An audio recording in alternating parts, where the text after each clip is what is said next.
Shalom, Bapak Ibu, saudara-saudari yang dikasihi oleh Tuhan Yesus Kristus. Selamat berjumpa dalam pendalaman ajaran GKI Residen Sudirman, Surabaya.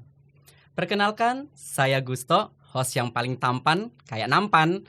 Di sini saya akan memandu acara pembahasan pendalaman ajaran GKI Residen Sudirman ini dengan topik, apakah kita boleh marah?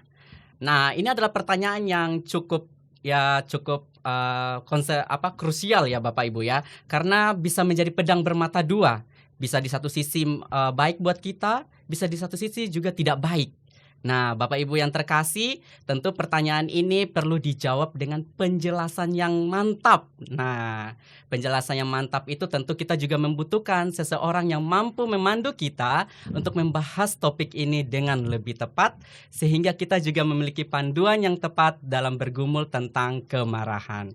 Hari ini telah hadir bersama dengan saya seorang tokoh yang saya rasa sudah tidak asing lagi bagi Bapak Ibu saudara-saudari sekalian, di mana tokoh ini selain hanya suka belajar Alkitab, dia juga memiliki kesukaan tentang sepak bola. Tentu sudah tidak asing lagi ya Bapak Ibu ya. Siapakah tokoh tersebut?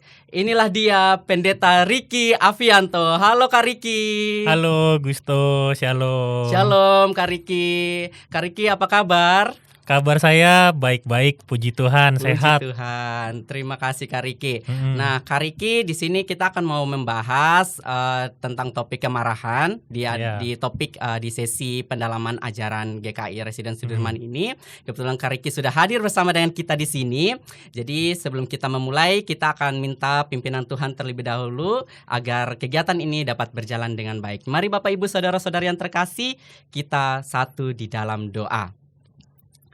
Ya Allah yang Maha Kasih, terima kasih Tuhan karena Engkau telah menuntun kami, membimbing kami di sepanjang kehidupan kami.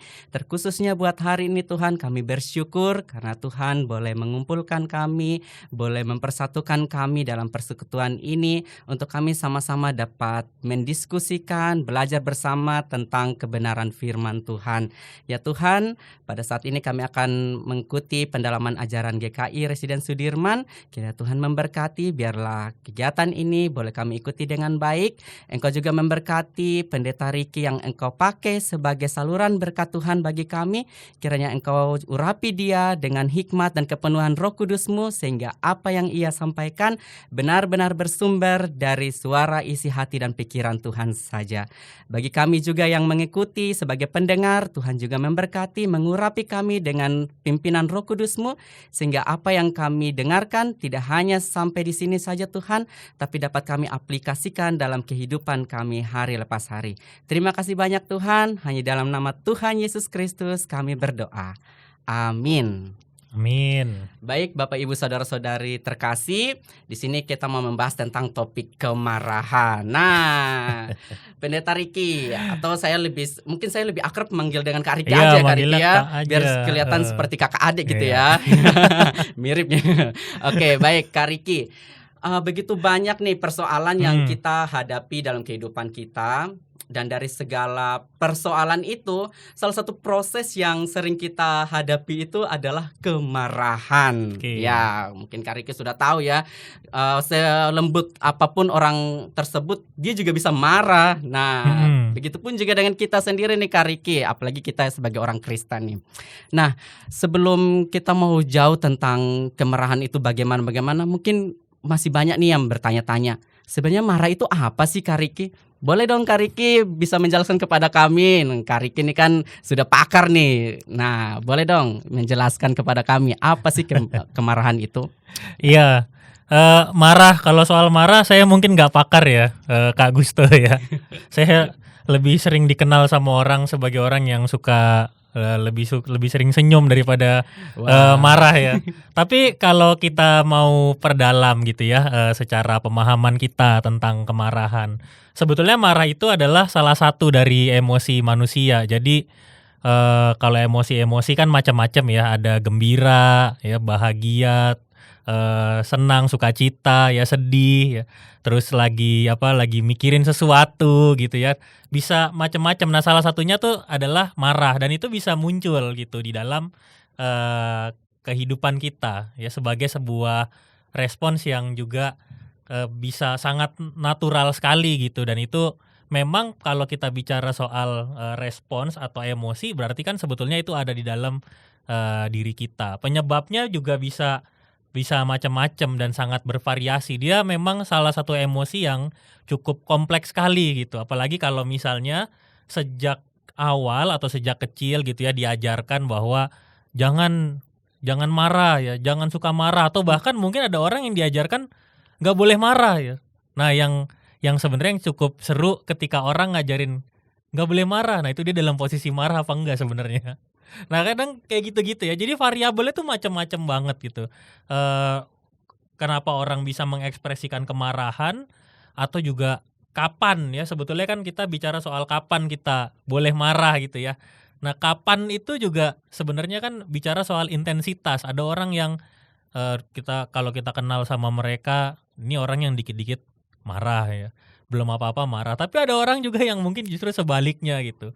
Kita bahkan sampai nggak pernah tahu gitu. Kita kenal dia udah lama banget, kita bahkan mungkin nggak pernah tahu kapan dia tuh bisa marah. Nah, Kak Gusto, yang seru nih ya, kalau di zaman sekarang, ini apalagi udah dengan adanya sosial media ya, media yang cepet banget bisa kita tangkep. Itu biasanya yang marah-marah itu biasanya cepet viral tuh. Kalau di kondisi sekarang ya, gitu, orang lihat postingan apa, siapa marah-marah, wah itu nggak peduli. Biasanya orang udah nggak peduli penyebabnya apa, dilihat aja tuh reaksinya marahnya kayak apa. Wah, itu biasanya malah lebih cepet cepet viral gitu ya. Dan itu mungkin juga terjadi dalam kehidupan kita gitu. Kalau misalnya kita bersikap, salah satu respons kemarahan kita muncul, itu mungkin akan lebih diingat sama orang gitu. Nah, sebetulnya itu juga yang perlu kita cermati juga. Jadi yang pasti adalah marah itu sebetulnya salah satu emosi yang sangat mungkin muncul dalam kehidupan kita. Wah, luar biasa Bapak Ibu ya. Jadi dari sini kita bisa melihat, bisa tahu ya bahwa ternyata marah itu tidak hanya sesimpel luapan emosi ya Bapak Ibu ya, tapi juga ekspresinya, intensitasnya juga ada ya. Nah, Pendeta Riki alias Kak Riki kok jadi ini ya. Nah, Kak Riki, banyak juga yang bertanya nih, banyak pandangan-pandangan di sana mengenai sumber marah. Karena ada yang bilang, oh marah itu karena kamunya, oh ada yang bilang, oh marah itu karena faktor luar, dan segala macam. Dari Kak Riki sendiri nih, kira-kira sumber kemarahan itu dari mana sih Kak Riki? Karena ada orang yang berusaha untuk supaya tidak marah, berusaha untuk supaya ini, tapi kok bisa marah? Ya itu sumbernya, kira-kira menurut Kak Riki dari mana tuh Kak Riki? Ya, kalau orang marah itu, kalau saya sebenarnya ini saya yang bagi sendiri ya, ada dua sebetulnya. Secara internal, sumbernya bisa dari internal, dari diri kita sendiri, atau dari eksternal gitu. Nah, ini sebetulnya kecermatan kita untuk bisa membedakan keduanya gitu, dari mana kemarahan kita muncul. Karena kalau kita bisa tahu, itu kita bisa lebih mengatur emosi kemarahan kita, ya juga intensitasnya tadi, atau juga bahkan intonasi kemarahan kita. Dan itu sebetulnya sesuatu yang cukup penting untuk kita bisa berelasi dengan banyak orang gitu ya. Kalau dari internal itu, marah itu bisa terjadi karena kita mungkin merasa tidak puas terhadap sesuatu gitu. Marah bisa muncul karena ada hal-hal yang mungkin mengganggu kehidupan kita atau merugikan kita. Itu juga bisa jadi karena ada tindakan orang lain, atau bahkan juga sesuatu yang tidak sesuai sama harapan kita gitu. Nah, itu bisa menimbulkan kemarahan. Nah, ini juga marah itu bisa juga jadi sebuah respons terhadap ancaman. Orang ngerasa terancam, itu bisa jadi respons yang dia keluarkan sebagai pertahanan dirinya adalah dengan dia mengeluarkan kemarahannya. Nah, itu sangat mungkin terjadi gitu. Saat terancam, orang bisa memunculkan emosi marah ya. Respon atau refleksnya itu, emosi marahnya itu yang dia keluarkan. Karena biasanya kemarahan itu kaitannya dengan menunjukkan kekuatan ya, siapa yang lebih kuat ya. Kalau dari yang sederhana kan biasanya orang marah bisa dari nadanya pelan sampai teriak-teriak. Nah, kalau dia sudah mulai teriak-teriak atau ya marahnya udah mulai makin menggelegar, itu bisa jadi salah satunya juga respons terhadap sebuah ancaman. Nah, marah itu juga bisa jadi ekspresi natural. Jadi mungkin karena memang kita menyebutnya kebiasaannya bagaimana dia dididik, bagaimana dia juga mengembangkan kepribadiannya, dirinya sendiri, maka salah satu yang sangat mungkin muncul adalah kemarahan gitu. Makanya kita bisa ketahui ada orang yang sifatnya pemarah gitu ya. Nah, itu yang sangat dekat banget gitulah dengan kita. Kalau secara internal, kalau secara eksternal itu bisa macam-macam. Misalnya dari pengaruh lingkungan sekitarnya dia bikin dia sering marah. Dia tadinya mungkin bukan orang yang pemarah, tapi akhirnya dia lebih sering mengungkapkan kemarahannya gitu. Atau juga misalnya kesehatan mental ya, ini sering banget bicarakan belakangan ini gitu. Termasuk juga kesehatan mental bukan hanya secara internal tapi juga eksternal, orang-orang di sekitarnya gitu. Dan itu yang membuat orang akan bisa lebih cepat marah karena akan sangat mungkin menimbulkan stres, terus ada konflik di antara hubungan saya dengan orang lain gitu, dan itu sangat mungkin menimbulkan kemarahan gitu.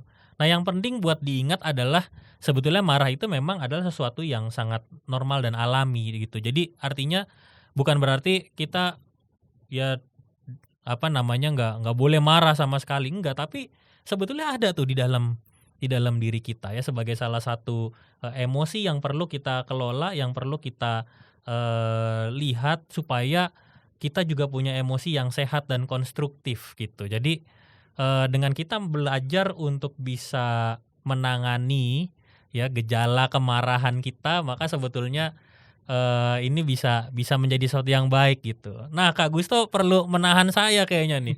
Ini kalau saya bahasa gini terus kita jadi konsultasi ini kesehatannya, Luar biasa. Jadi konsultasi kesehatan ya, bukan bicara ini pendalaman ajaran ya. Ntar ya. Nah, karena memang sebetulnya di Alkitab juga bisa dikatakan sangat banyak ya sebetulnya kisah tentang bagaimana tokoh-tokoh dalam Alkitab kita juga menahan atau memproses kemarahan yang ada dalam dirinya sendiri. Begitu Kak Gusto. Baik, luar biasa ya Bapak Ibu saudara-saudara yang terkasih. Jadi yang masih bertanya-tanya tentang sumber marah itu dari mana, di sini Ko Ricky langsung pada intinya cuma dua, internal atau eksternal sumber marahnya ya Bapak Ibu ya. Jadi bisa diingat ya, kalau misalnya tiba-tiba ada rasa marah itu bisa dicek ini sumbernya dari internal atau dari eksternal. Nah, Kak Ricky, ini masih ada lagi nih pertanyaan nih, masih banyak nih. Kebetulan tadi Kak Ricky menyinggung soal tokoh-tokoh Alkitab, menyinggung soal Alkitab nih, pandangan Alkitab nih. Nah, ini juga bagi kita yang orang Kristen ini masih bingung nih Kak Ricky. Bagaimana sih Alkitab itu menolong kita untuk menemukan panduan atau arahan tentang kemarahan ini Kak Ricky. Ini yang masih sulit nih, masih banyak yang salah mendapatkan ayat Alkitab yang sesuai, masih banyak yang salah tafsir. Nah, kebetulan Kak Ricky ini seorang pendeta, boleh dong sharing kepada kami Kak Ricky. Silakan Kak Ricky. Sebelum saya jelaskan ya Kak Gusto ya. Siap. Orang kalau marah ingat Alkitab nggak? Oh. ya tergantung ya Kak Ricky. Biasanya marah dulu ya. Iya, marah dulu ya. Biasanya marah dulu baru habis itu aduh, kemarahan saya kok jadi saya ya Kak Ricky ya. Berdosa nggak nih baru itu. Kok saya merasa diri saya seperti itu ya. Maaf kata gitu. Semoga tidak menimbulkan kemarahan ya. Oh, enggak kok. Sama Kak Ricky enggak. Siap. Bapak Ibu saudara-saudari, kalau kita belajar tentang ini ya, bagaimana Alkitab ya, Alkitab itu punya peran di salah satu emosi kita, yaitu emosi kemarahan kita. Sebetulnya secara garis besar Alkitab itu mau mengajarkan supaya kita bisa mengendalikan kemarahan kita, berusaha supaya kita bisa hidup dalam damai, memperlakukan sesama dengan kasih dan juga pengampunan.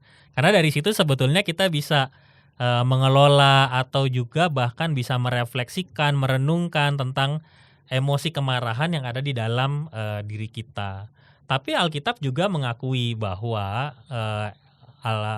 kemarahan itu adalah sebuah emosi yang bisa saja keluar gitu dari diri setiap orang. Maka itu harus dikelola dengan bijak dan tidak menggiring kita kepada dosa. Karena kemarahan yang kemudian berlebihan itu akan mendorong kita masuk ke dalam dosa, dan Alkitab kita pasti akan memandu kita supaya kita tidak jatuh ke dalam dosa. Nah, Kak Gusto ya, supaya lebih mudah kita memahami dari Alkitab, saya coba mengambil dua contoh tokoh yang memang dia bergumul dengan situasi kemarahan gitu ya. Kalau kita mau melihatnya, misalnya tokohnya yang pertama Musa ya. Musa ini dalam Keluaran di pasal 16 sampai yang ke-32, ini kitab Keluaran menampilkan pribadi Musa yang beberapa kali dia marah gitu. Jadi waktu dia memimpin bangsa Israel, Kak Gusto, ya Musa ini marah gitu.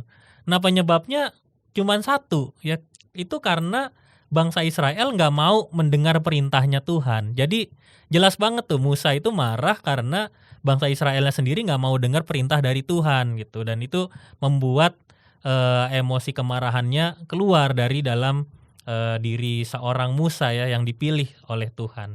Nah, di dalam Keluaran 16 ayat 20 itu dituliskan begini, tetapi ada yang tidak mendengarkan Musa dan meninggalkan daripadanya sampai pagi lalu berulat dan berbau busuk, maka Musa menjadi marah kepada mereka. Jadi ada perintah Tuhan lalu nggak dilakukan, jadi Musa marah gitu. Lalu Keluaran 32 ayat 19, dan ketika ia dekat ke perkemahan itu dan melihat anak lembu dan melihat orang menari-nari, maka bangkitlah amarah Musa. Dilemparkannya lah kedua loh itu dari tangannya dan dipecahkannya pada kaki gunung itu. Nah, kedua ayat ini sebetulnya cukup mewakili kehadiran Musa yang beberapa kali kemudian mengungkapkan kemarahannya. Nah, Harun kan mendampingi Musa ya dalam perjalanan itu ya, Kak Gusto ya. Jadi waktu mendampingi Musa itu ternyata Harun juga sempat ngomong, "Janganlah bangkit amarah tuanku. Engkau sendiri tahu bahwa bangsa ini jahat semata-mata." Nah, ini kemudian memberikan indikasi buat kita bahwa ungkapan kemarahan Musa selama ia memimpin bangsa Israel itu didasarkan pada ketidakpatuhan bangsa Israel itu sendiri terhadap perintah Tuhan ya.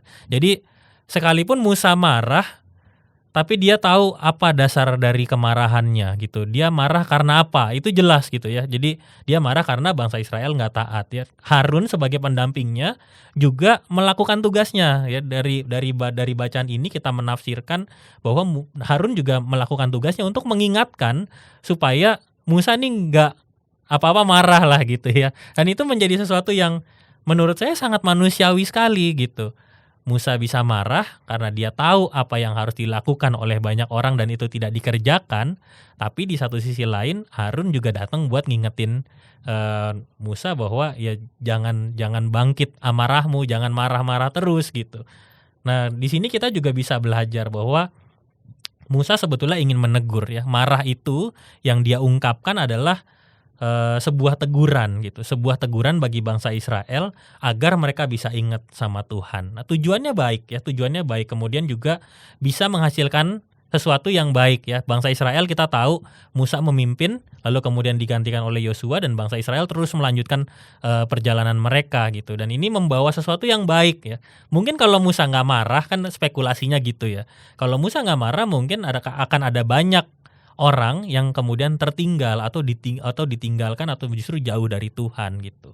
Nah, karena tujuannya baik dan orang-orang yang mendengarkan kemarahan Musa itu menangkap maksudnya, maka hasilnya juga jadi baik. Nah, beberapa penafsir ini menunjukkan bahwa tindakan Musa ini sebetulnya sebuah kemampuan yang dimiliki oleh Musa untuk mengelola kemarahannya secara efektif ya. Jadi artinya kadang gini ya, Musa itu marah dan pesannya tuh bisa nyampe gitu. Dari kemarahannya dia emosinya dia keluar, emosi kemarahannya keluar lalu bisa ditangkap gitu ya dengan baik oleh bangsa Israel. Jadi maksud kemarahannya itu bisa diterima dengan jelas oleh bangsa Israel. Nah, kalau kita mulai ingat dulu nih ke dalam kehidupan kita ya, kapan kita boleh marah ya. Salah satu jawabannya kalau kita melihat dari kehidupannya Musa adalah ketika kita bisa menyampaikan pesan itu dengan tepat gitu. Apakah dengan ekspresi atau emosi marah, apakah orang bisa menangkap maksud yang sesungguhnya dari yang kita inginkan. Nah, ini nanti di bagian akhir aja ya kayaknya ya Kak Gusto ya, kita aplikatif lebih ke kehidupan kita sehari-hari gitu. Tapi dari Musa nih kita belajar nih bahwa kemarahannya dia bisa ditangkap dengan baik karena pesannya jelas gitu ya. Pesan dan tujuannya jelas. Jadi tujuannya baik dan bisa ditangkap dengan baik sehingga hasilnya juga baik. Nah, tokoh yang kedua Kak Gusto itu adalah Daud ya. Jadi tadi Musa, yang kedua Daud. Daud ini menjadi pribadi yang cukup bergumul dengan emosi kemarahan. Kalau tadi kan Musa menghadapi orang-orang nih, jadi dia jadi dia marah gitu ya. Nih kalau Daud itu justru menjadi pribadi yang bergumul dengan emosi marah yang ada dalam dirinya dia sendiri gitu ya. Jadi ini mungkin lebih ke secara internal gitu. Yang pertama, ya dia dikejar-kejar oleh kemarahan Saul ya. 1 Samuel 18 ayat 8, lalu bangkitlah amarah Saul dengan sangat dan perkataan itu menyebalkan hatinya sebab pikirnya kepada Daud diperhitungkan mereka berlaksa-laksa tetapi kepadaku diperhitungkannya beribu-ribu. Akhir-akhirnya jabatan raja itu pun jatuh kepadanya. Jadi waktu itu kebencian Saul itu kemudian dibumbui dengan kemarahan Saul juga terhadap apa yang sudah dicapai Daud bersama dengan Tuhan. Jadi Daud ini menjadi penerima kemarahannya Saul gitu. Dia merasa ada pribadi yang orang lain ini marah sama dia, yaitu Saul gitu ya. Tapi kemudian Daud menjadi pribadi yang cakap untuk menangani kemarahan yang datang ke dalam dirinya. Kemarahan setiap lawannya ini memampukan Daud untuk menjadi pribadi yang bisa menang dari situasi-situasi yang sangat rentan akan kehancuran bahkan kematian. Jadi kan kalau kita ingat ya beberapa bagian dari ceritanya Daud kan, memang Daud berapa kali dikejar-kejar gitu, dikejar oleh kemarahan orang-orang gitu yang mau membunuhnya gitu. Tapi dia bisa lewat gitu, bisa lolos dari situasi itu karena dia mampu menangani situasi kemarahan yang datang kepada dirinya. Nah di sisi lain Daud diakui sebagai raja ya waktu itu ketika sudah jadi raja dan mulai meninggalkan Tuhan. Daud juga menjadi pribadi yang ternyata seorang yang pernah marah juga ya. 2 Samuel 12 ayat 5, Daud menjadi sangat marah karena orang itu dan ia berkata kepada Nathan. Jadi waktu itu Daud ditegur sama Nabi Nathan kan, demi Tuhan yang hidup orang yang melakukan itu harus dihukum mati. Nah ini kan waktu itu kan ceritanya Nabi Nathan kan lagi mau menegur Daud ya, lalu kemudian Daud jadi marah. Bahkan itu tentang dirinya dia sendiri gitu ya. Yang menunjukkan bahwa justru pada situasi itu Daud menjadi seorang yang kemudian meluapkan kemarahan pada dirinya sendiri. Nah, di beberapa bagian pada Mazmur Daud juga mengungkapkan pribadi manusia yang menjadi lemah karena kemarahan serta ketidakmampuan manusia untuk menghadapi Allah kalau dia melontarkan kemarahannya gitu. Jadi lewat Daud ini sebenarnya kita belajar bahwa kemarahan juga bisa jadi sebuah kelemahan yang terus-menerus mencoba masuk ke dalam kehidupan kita dan dia coba menghancurkan kita gitu. Tapi dengan ketangguhannya Daud untuk dia selalu ingat bahwa Tuhan itu ada padanya, lalu Daud juga mau kembali terus kepada Tuhan, ini membuat Daud itu justru bisa menangkap hal-hal baik yang justru bisa membuat dia menjadi pribadi yang semakin dibentuk gitu, semakin dibentuk bahkan ketika dia menerima kemarahan dia bisa melewatinya dengan baik gitu. Dan juga ketika dia marah dia tahu bahwa inilah waktunya dia juga untuk bertobat. Begitu Kak Gusto. Luar biasa sekali Bapak Ibu yang terkasih. Baik, Kak Riki, tadi Kak Riki kan menunjukkan tentang tokoh-tokoh Alkitab ya yang dipakai Tuhan, tapi juga punya riwayat marah ya Kak Riki ya. Nah, Kak Riki, hal ini membuat kita jadi bertanya-tanya lagi nih Kak Riki.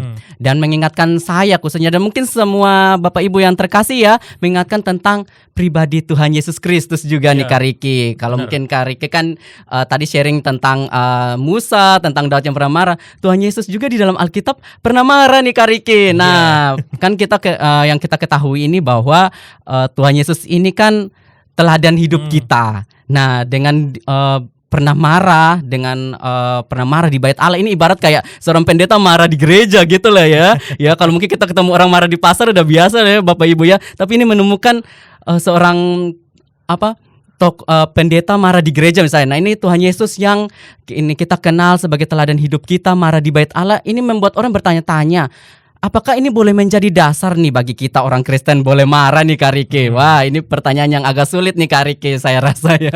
Oke, silakan Kak Riki mau dijelaskan. Jadi mungkin kita bisa, kalau tadi Kak Gusto ngasih contohnya kayak pendeta lagi marah di gereja gitu ya. Mungkin lebih tepatnya seperti seorang tokoh beriman, kan waktu itu Yesus dikenal sebagai tokoh beriman ya oleh banyak orang ya, secara universal kan dikenalnya begitu. Lalu kemudian dia marah-marah, Yesus marah-marah di bait Allah. Dan ini memang, nah ini dalam pengalaman kehidupan ya Kak Gusto. Mungkin Kak Gusto juga beberapa kali ketemu gitu bahwa ada orang yang kemudian menggunakan aksi kemarahan Yesus ini sebagai bagian dari dia membenarkan kemarahannya gitu. Artinya gini, kadang orang ngomong ya Yesus aja bisa marah, masa saya nggak bisa gitu. Nah ini yang sebenarnya kan jadi pertanyaan buat kita gitu. Nah kan tadi kan Kak Gusto tanya, ini bisa jadi dasar nggak gitu. Mari kita lihat bagaimana Yesus marah di bait Allah waktu itu ya. Yesus marah di bait Allah itu tercatat dalam beberapa bagian di Injil kita ya. Matius 21 ayat 12-16, lalu juga ada di Lukas 19 ayat 45, Yohanes 2 ayat 13-17. Waktu itu Yesus memang sangat marah. Yesus marah karena Yesus tidak suka dengan kehidupan beragama itu kemudian dipermainkan gitu. Lewat perbuatan-perbuatan yang tidak tepat, apalagi di dalam bait Allah. Waktu itu memang orang-orang kan harus menyiapkan kurban persembahan mereka gitu ya, dalam berbagai wujud hewan ternak dan sebagainya gitu. Tapi kemudian dalam perkembangan kehidupan konteks sosial waktu itu, orang-orang kemudian secara sengaja mereka jualan aja di dekat situ gitu, di bait Allah itu gitu ya. Jadi daripada misalnya kita pergi ke bait Allah lalu kita harus bawa hewan ternak kita dari rumah, lebih baik kita beli saja di situ karena sudah disediakan. Dan ini sebetulnya menggeser gitu ya, menggeser pemaknaan tentang bagaimana orang membawa sesuatu yang terbaik yang dia bisa usahakan untuk kemuliaan nama Tuhan gitu. Nah, dari situlah Yesus kemudian menjadi marah ya. Yesus marah dengan berbagai aksi yang kemudian secara detail juga dijelaskan dalam Injil kita gitu. Nah, di situ Yesus ingin menjaga sebetulnya kemurnian bait Allah. Yesus mau menjaga kemurnian bait Allah sebagai tempat ibadah dan doa yang kudus bagi banyak orang gitu. Jadi Yesus nggak suka karena kemudian bait Allah ini jadi tempat yang dipermainkan gitu. Nah, ungkapan yang menarik ketika para murid, jadi waktu itu kan para murid lihat Yesus sedang marah. Nah, mereka justru mengerti bahwa peristiwa yang sedang mereka saksikan itu sebetulnya bukan tentang kemarahan Yesus, tetapi tentang penggenapan dari Mazmur 69 ayat 10. Itu Mazmur 69 ayat 10 bunyinya, sebab cinta untuk rumahmu menghanguskan aku dan kata-kata yang mencela engkau telah menimpa aku. Nah, dalam tafsirannya memang kalimat ini adalah kalimat yang sebetulnya menjadi sebuah ungkapan justru ketika kehidupan beriman itu dirasa justru semakin direndahkan gitu. Nah, Yesus justru marah bukan karena ya lagi pengen gitu ya, bukan karena mau menunjukkan kuasanya, mau menunjukkan bahwa dia yang paling benar, enggak. Tetapi Yesus marah karena memang orang kemudian waktu itu ya menggeser makna peribadahan, dan itu yang Yesus tidak inginkan gitu. Jadi dari semua bagian Alkitab kita yang kita pahami bersama-sama hari ini, termasuk juga oleh apa yang Yesus ungkapkan atau Yesus lakukan ketika dia sedang marah, ini sebetulnya semuanya punya dasar dan alasan yang kuat gitu. Jadi dasar dan alasan yang kuat inilah yang kemudian menunjukkan kepada kita bahwa Yesus waktu itu nggak lagi pamer kekuasaannya, Yesus nggak lagi pamer kebenaran, tapi Yesus memang rindu untuk bisa memasuki bait Allah dan tidak ingin bait Allah itu kemudian dikuasai oleh keinginan-keinginan yang sifatnya sangat duniawi itu. Karena dari situ bisa muncul kemunafikan, ya, keserakahan, kurang hormat kepada Tuhan, dan itu yang justru ingin dikembalikan oleh Yesus, supaya setiap orang yang datang ke bait Allah mereka punya kekuatan yang jelas gitu, punya dasar yang jelas. Indikatornya juga cukup jelas ya, bahwa apa yang Yesus lakukan tuh dasarnya juga dari firman Tuhan gitu, dan itu yang perlu menjadi pegangan kita semua. Kira-kira gitu ya Kak Gusto. Oke, baik. Berarti dari yang Kak Riki jelaskan ini kita boleh marah berarti ya Kak Riki ya, dari yang Kak Riki jelaskan tentang kenapa Yesus marah di Bait Allah, yang sebelumnya juga tadi yang ini Kak Riki jelaskan tentang Musa sama Daud. Berarti kita boleh marah nih Kak Riki kalau dari penjelasannya Kak Riki nih. Iya, bagi saya marah itu emosi yang normal dan alami ya. Jadi kalau marah kayaknya bukan hanya soal boleh apa enggak gitu, tapi kayaknya emang kalau nggak ditanya pun pasti kayaknya akan ada yang bikin kita marah deh gitu kan. Itu ya kan. Nah dari sini sebetulnya baru kita kerucutkan gitu. Kalau misalnya memang kita merasa bahwa ya kadang kita bisa marah gitu. Kadang mungkin tanpa kita sadari hati tiba-tiba jadi panas gitu ya Kak Gusto ya. Terus kita malah yang kita keluarkan maksudnya kita ngomong baik-baik, tapi yang kita ceploskan gitu ya. Terus kita ngomong sesuatu yang sebetulnya itu ungkapan kemarahan kita ya. Bahkan mungkin ketika kita sadar kita ngomong maaf keceplosan gitu ya. Nah itu yang ini sebetulnya emosi yang sangat normal dan alami sekali ya. Ini respons terhadap berbagai situasi kehidupan sehari-hari yang dapat memicu perasaan nggak puas, frustasi, atau justru ketika ada ketegangan. Nah dalam pengaruhnya terhadap kesehatan emosi kita, maka sebetulnya kita nggak boleh menolak bahwa dalam diri kita memang ada kemarahan. Nah sekarang yang jadi fokus kita adalah supaya kita bisa mengelola kemarahan kita. Kapan kita boleh marah? Justru ini jadi sebuah pelajaran yang sebenarnya nggak bisa berhenti gitu di dalam kehidupan kita ya. Marah harus bisa dikelola dengan cara yang sehat. Karena kalau marah nggak bisa dikendalikan itu bisa menyebabkan konflik gitu ya. Konflik berkepanjangan ya, hubungan antara kita dengan sesama jadi rusak ya. Kita berkomunikasi juga makin lama makin banyak batasnya ya, karena kita dikit-dikit takut nanti kita ngerasa sesuatu yang gak enak ya, dampaknya jadi gak enak gitu. Nah penting buat kita untuk mengingat juga bahwa ini adalah proses pembelajaran kita. Jadi setiap individu punya pendekatan yang berbeda gitu. Jadi tiap orang punya pendekatan yang berbeda untuk dia bisa menerima maksud dari apa yang ingin kita sampaikan. Ada orang yang mungkin bisa gampang nangkep nih kalau kita lagi marah. Oh dia tahu sebenarnya Kak Gusto tuh lagi butuh apa. Nah itu ada orang yang bisa gitu, tapi ada orang yang juga nggak bisa gitu. Maka itu marah itu menjadi sebuah sebuah sikap juga yang perlu kita perhatikan di tengah kehidupan kita. Ada banyak orang merasa bahwa ketika marah itu bisa menjadi sesuatu yang mendidik ya, bagian dari proses mendidik, bisa mendidik anak-anak ya. Saya nggak tahu Kak Gusto mungkin mengalami juga ya. Kayaknya mungkin semua anak pernah mengalami gitu ya, dimarahi oleh orang tuanya gitu. Tapi kalau kita berkaca dari apa yang tadi kita pelajari bersama dalam Alkitab kita, marah itu juga menjadi sebuah hal yang mendidik ya. Artinya bukan berarti kalau gitu saya boleh marah dong ya sama anak saya. Ingat bahwa ini yang pertama, ingat bahwa ekspresi kemarahan kita itu adalah tujuannya untuk memberitahukan sesuatu yang baik gitu. Jadi ekspresi marah kita ketika kita keluar ini ekspresi marahnya, maksudnya marahnya keluar itu untuk memberitahu sesuatu yang baik. Maka pesannya harus jelas gitu ya, pesannya harus jelas. Kalau pesannya nggak jelas maka nggak bisa ditangkap dengan baik itu. Dan ini juga membutuhkan kepandaian kita untuk mengenal orang-orang yang ada di sekitar kita. Ketika kita misalnya ya, mungkin kita ngomong dikit aja dengan intonasi yang agak besar sedikit, sebenarnya kita nggak marah, tapi orang bisa nangkep kita marah gitu. Nah ini proses untuk kita bisa mengenal gitu. Jadi cara yang lebih efektif sebetulnya adalah dengan kita mengelola kemarahan kita bisa membentuk diri kita menjadi pribadi yang bisa menahan marah kita.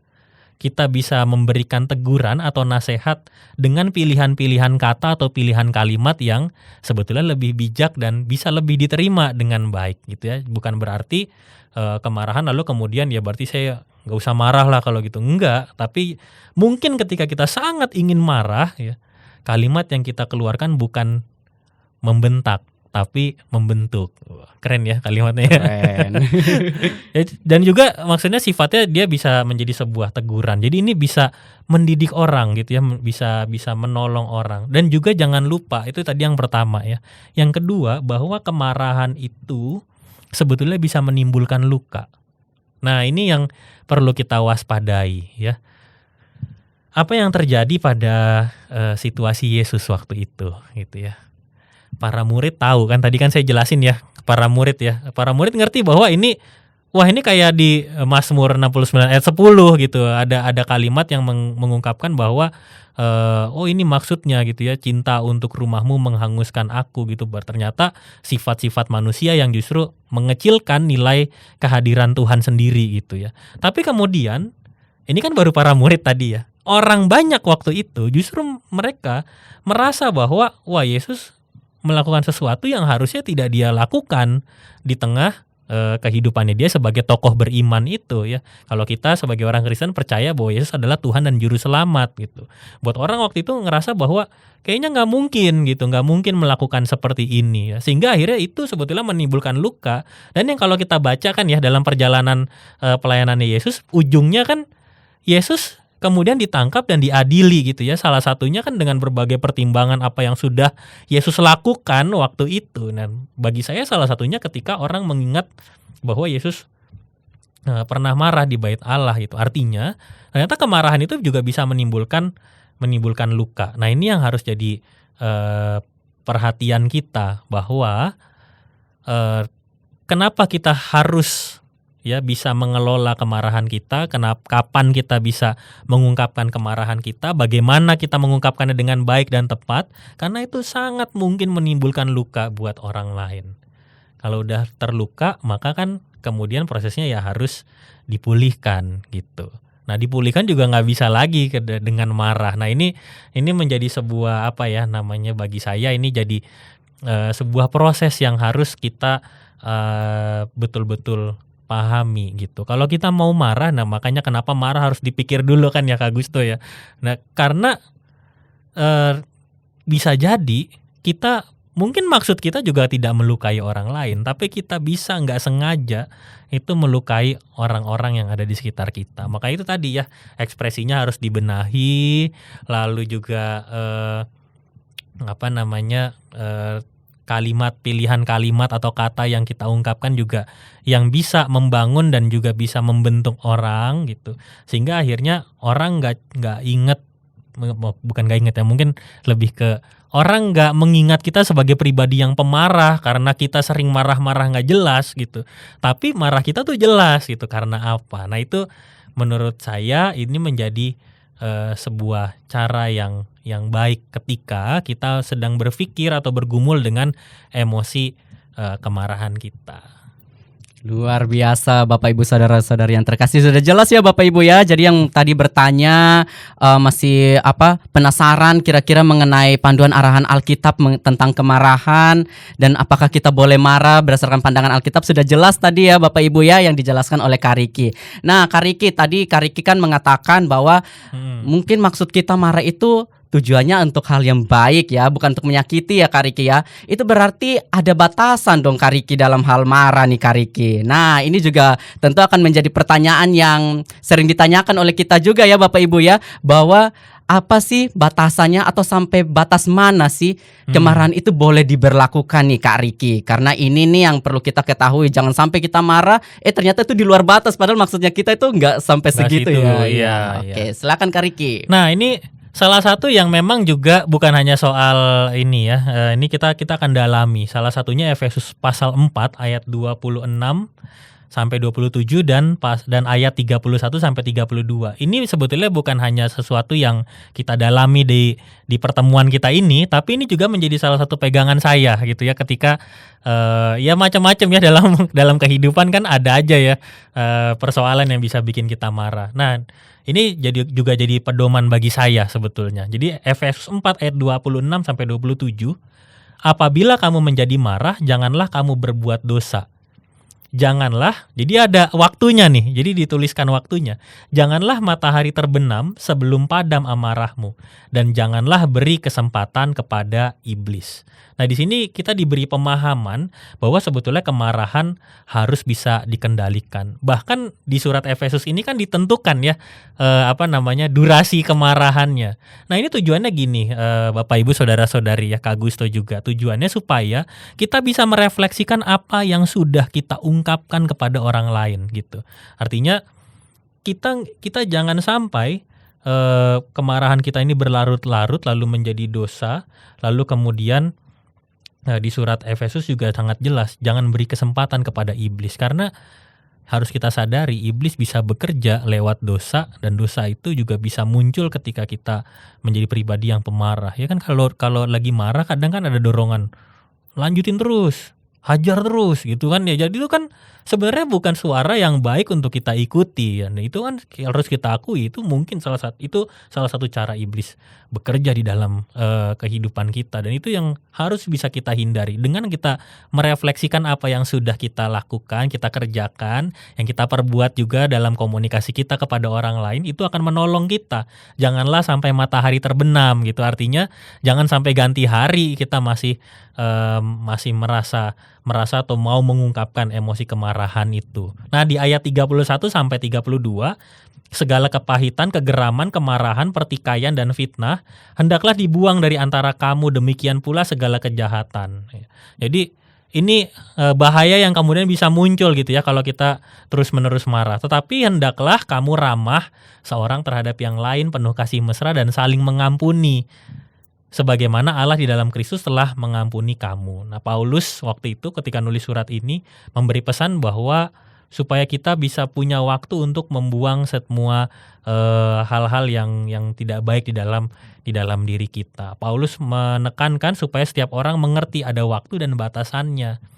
Nah, disitulah kita semakin bisa paham bahwa ya memang harus ada batasnya gitu, dan tujuannya adalah supaya kita bisa mengampuni gitu, mengampuni, dan juga ketika kita marah kita nggak asal marah gitu, nggak asal marah, tujuannya jelas, maksudnya jelas. Dan bagi saya mungkin bisa mengungkapkan sebuah kalimat ya, kalau kita cepat marah maka cepatlah juga mengampuni gitu, cepatlah meminta maaf. Jadi itu satu paket bagi saya, itu satu paket yang harus bisa kita kerjakan di tengah kehidupan kita. Kalau saya adalah pribadi yang cepat marah, maka saya juga harus jadi pribadi yang cepat minta maaf. Orang bisa tersakiti karena kita marah gitu, meskipun tujuan kita baik. Luar biasa.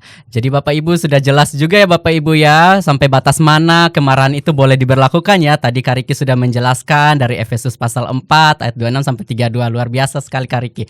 Nah Kak Riki, ini masih tentang arahan dari Alkitab nih, supaya kita bisa belajar lebih banyak nih dari Alkitab nih Kak Riki. Kira-kira adakah tips and trick nih dalam Alkitab nih bagi kita semua nih ya Bapak Ibu saudara-saudari ya, yang orang Kristen nih, yang kita masih bingung nih ya, bagaimana sih supaya kita bisa mengendalikan kemarahan? Apakah ada tips dan trik dalam Alkitab? Boleh dong Kak Riki bisa sharing lagi kepada kita ya. Oke, selain dari Efesus, tadi ada juga dari Yakobus pasal 1 ayat 19 sampai 20. Ini saya bacakannya Kak Gusto. Hai saudara-saudara yang kukasihi, ingatlah hal ini.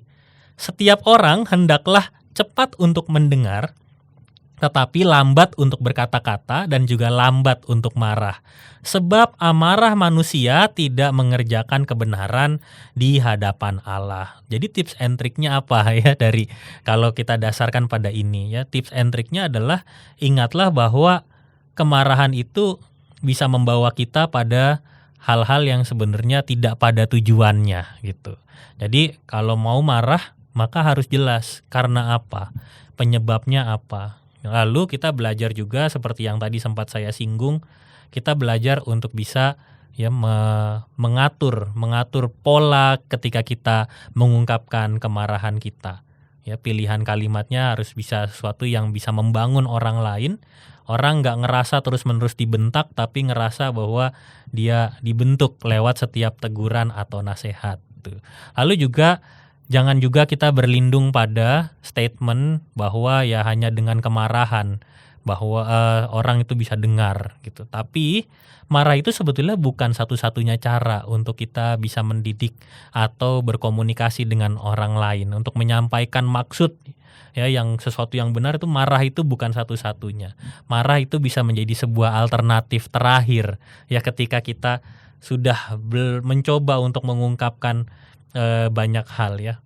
Lalu kita belajar juga tadi dari Yesus bahwa Yesus marah itu adalah sebuah kemarahan yang mengutamakan kebenaran. Jadi dari kemarahannya itu adalah kemarahan yang bisa mengubahkan hati setiap orang ya. Para murid tadi ngelihat bahwa ada maksud yang baik sebetulnya dari apa yang dikerjakan Yesus gitu. Kalau kita bandingkan dengan yang tadi Saul lakukan kepada Daud, maka marahnya itu justru adalah bentuk dari pengungkapan ego diri sendiri gitu. Jadi pengungkapan, emang saya mau pengen ngungkapin nih, saya ini siapa gitu ya. Nah itu justru fokusnya malah jadi diri sendiri ya, bukan tentang kebenaran. Dan itu memang menjadi hal yang harus kita upayakan di tengah kehidupan kita gitu. Dan perlu kita ingat, janganlah jadikan kemarahan itu untuk melukai orang lain. Nah, karena orang lain bisa terluka karena kemarahan. Perlu buat kita juga untuk membenahi diri kita, menahan diri dan juga mengungkapkan dengan cara yang tepat. Luar biasa Kak Riki. Ini penjelasannya sangat mantap sekali ya Bapak Ibu ya. Sudah menjawab nih cukup banyak pertanyaan kita semua nih. Nah, tidak lengkap rasanya kalau pertanyaannya dari saya aja nih Kak Riki. Nah, pertanyaan juga perlu juga dari Bapak Ibu diberi kesempatan untuk bertanya ya Bapak Ibu ya. Nah, di sini kebetulan saya sudah menampung pertanyaan dari Bapak Ibu saudara-saudari terkasih tentang topik kemarahan ini ya. Nah, Kak Riki, ini ada pertanyaan menarik nih Kak Riki. Ada yang bertanya nih, bagaimana kalau seseorang itu tidak dapat mengungkapkan kemarahannya? Waduh, ini memang berat juga ya. Kalau misalnya orang tidak dapat mengungkapkan kemarahannya, bagaimana kita tahu dia itu sedang marah atau tidak ya nih Kak Riki ya? Boleh nih Kak Riki bisa sharing nih solusinya tentang bagaimana seseorang yang tidak dapat mengungkapkan kemarahannya. Jadi diingatkan juga ya kita ya, dari tadi kan kita bahas bagaimana orang mengatur kemarahannya, tapi kita juga diingatkan bahwa ada orang-orang yang ternyata nggak bisa mengungkapkan kemarahannya. Jadi caranya adalah belajarlah untuk mengenali bahwa ada emosi kemarahan itu di dalam diri kita. Itu yang perlu kita pahami ya. Memang saya ada dalam situasi yang marah. Kedua, tetap belajar untuk bisa mengendalikan kemarahan kita ya. Kadang orang yang diem ketika nggak marah itu melampiaskannya, kita nggak tahu malah kemana gitu. Dan itu yang sebenarnya lebih bahaya ya. Artinya misalnya saya nggak mungkin marah ke Kak Gusto, di depan Kak Gusto saya diam aja. Begitu saya pulang ke rumah, orang nggak ada yang tahu gitu bagaimana cara saya mengungkapkan kemarahan saya. Jadi tetap kita harus bisa belajar. Kuncinya adalah kita sebagai orang percaya kan juga diajarkan untuk bisa menguasai diri. Nah itu menguasai diri termasuk ketika kita tahu kalau memang waktunya kita marah, maka ungkapkanlah dengan cara kita gitu. Tapi kalau misalnya memang nggak perlu marah ya nggak usah marah gitu. Itu Kak Gusto ya. Luar biasa. Terima kasih banyak Kak Riki untuk jawabannya. Baik Bapak Ibu saudara-saudara yang terkasih, tak terasa ya Kak Riki ya, ternyata kita diskusinya sudah cukup panjang lama ya. Padahal saya baru saja kayak 1 menit yang lalu baru saya menyapa Kak Riki dan Bapak Ibu saudara-saudari terkasih ya. Tapi ternyata pembahasan kita sudah cukup panjang ya Kak Riki ya. Nah dari semua yang Kak Riki jelaskan dari awal kita membahas tentang topik kemarahan hingga sampai menjawab pertanyaan-pertanyaan yang ada, kira-kira dari Kak Riki sendiri adakah saran buat kami semua nih Kak Riki, buat kita semua nih Bapak Ibu saudara-saudari terkasih tentang topik ini, kemarahan ini? Oke, ini mungkin juga sebagai penutup ya Kak Gusto ya. Jadi penutupnya untuk kali ini saya cukup menjawab kapan kita boleh marah. Kapan kita boleh marah adalah ketika kita tahu ada sesuatu yang tidak sesuai dengan kehendak Tuhan. Ketika kita tahu bahwa kita harus menyampaikannya, ketika kita tahu bahwa orang juga bisa mengerti dan bisa menangkap pesan itu dengan baik gitu. Kita harus paham bahwa marah itu adalah emosi yang sangat wajar.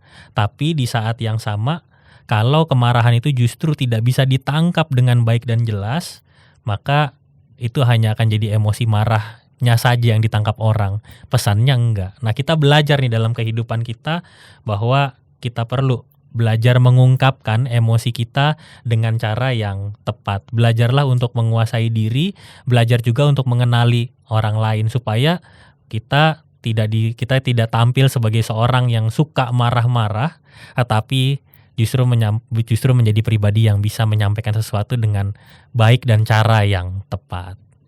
Baik, sekali lagi terima kasih banyak nih buat Kak Riki yang sudah memandu kita dengan luar biasa ya Bapak Ibu ya, tentang topik di pendalaman ajaran GKI ini mengenai kemarahan ya Bapak Ibu ya. Semoga setelah dari topik ini ya Bapak Ibu ya, kita bisa lebih mengaplikasikan dalam kehidupan kita sehari-hari. Tidak hanya kita mendengarkan, tapi kita juga mengaplikasikan lewat tindakan yang nyata ya Bapak Ibu ya, sehingga nama Tuhan juga semakin dipermuliakan. Baik Kak Riki, tak terasa bahwa kita sudah sampai di penghujung pendalaman ajaran GKI ini.